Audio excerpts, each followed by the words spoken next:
Astăzi, 14 iunie, s-a executat testul de etanșeitate, un test preliminar pentru a fi descoperite eventualele discontinuități în etanșeitatea casei.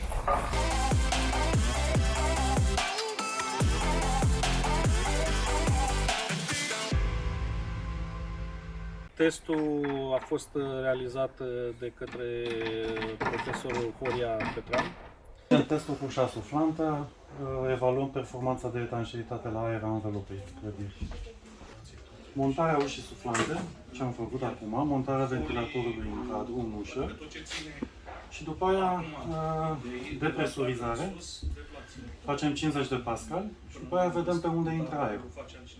Și încercăm să reparăm, pentru că acum avem acces la statul de etanșeitate la aer. Asta e testul preliminar și ne asigurăm că performanța de etanșeitate e cât mai bună. Vedem dacă sunt defecte, o să fie remediate de către constructor și atunci pot să înainteze partea de instalații, partea de finisaje și după aia la final venim și facem testul pentru a avea documentul pentru certificare. Orice fel de proprietar care vrea să-și certifice casa la standard de casă pasivă, da, e obligatoriu. După mine ar trebui să-și o facă fiecare, dar legea nu obligă. Nu există reglementare care să spună că acest test e obligatoriu pentru o casă nouă sau pentru orice fel de alte case. Din păcate. Care avea garanție că este într-o casă prin care nu suflă aerul. Și asta contribuie la performanța energetică și contribuie la confort. Să verificăm toate ferestrele, ușile să fie închise. Să avem grijă că cine vrea să rămână înăuntru pe timpul testului nu poate să iasă. Și cine rămâne afară nu poate să intre. Prezenți au fost cei de la Inginerie Creativă, cei care au proiectat casa. Sunt Cristina Tarțău de la Inginerie Creativă. Suntem la casa domnului Ion Iosif, în Pantelimon, și facem un test de etanșeitate. E important și noi recomandăm acest test înainte de începerea finisajelor interioare, pentru că dacă apar fisuri sau dacă sunt locuri pe unde aerul circulă, se pot face foarte ușor reparații și ajustări, fără să fie nevoie să dai jos finisajul, să faci reparații care sunt mult mai costisitoare. E important, prin urmare, să verificăm etanșeitatea pereților când sunt în stadiul acesta, ca ulterior să venim cu finisajele și dacă e nevoie să mai punem un scoci, putem să-l punem chiar acum. A fost și Adriana care se ocupă cu pregătirea dosarului pentru certificare. Eu mă numesc arhitect Adriana Sângeap, sunt și designer PH și rolul meu aici este să verific cum se face casa și apoi să ajut la certificarea ei ca să devină casă pasivă, conform standardelor PHI, adică Passive House Institute din Darmstadt, Germania. Procesul de acum încolo este să se facă un calcul extensiv în Excel cu mai multe specificații tehnice incluse.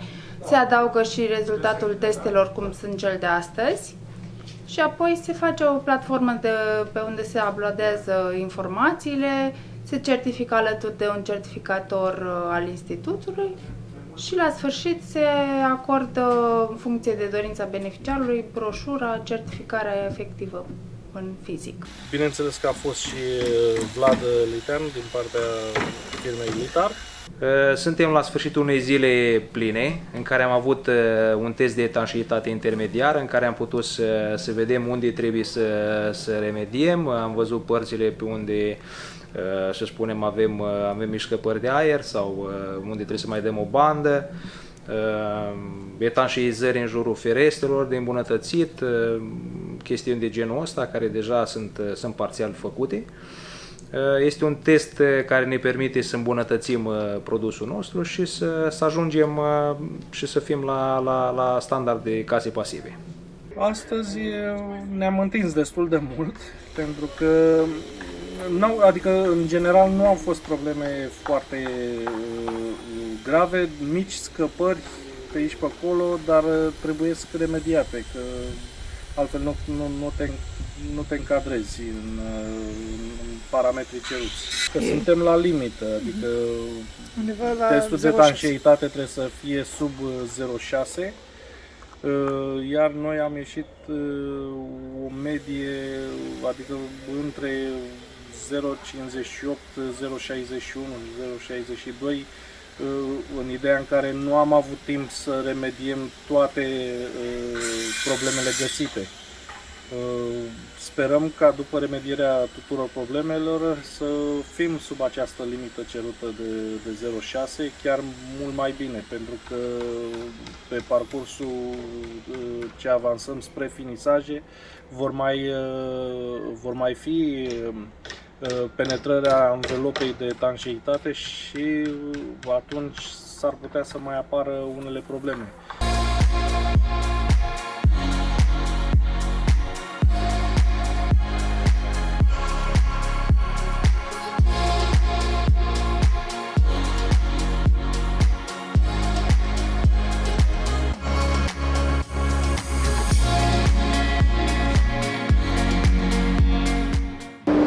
Bună ziua!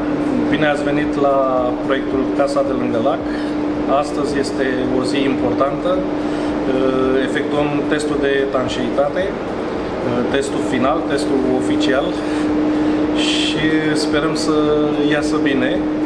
Momentan am început testul pe presiune negativă. După terminarea testului pe presiune negativă se va face cel cu presiune pozitivă. Sperăm să fim în parametri.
Suntem în 15 aprilie și tocmai ce am încheiat testul de etanșeitate, un test cu succes pe care l-am trecut.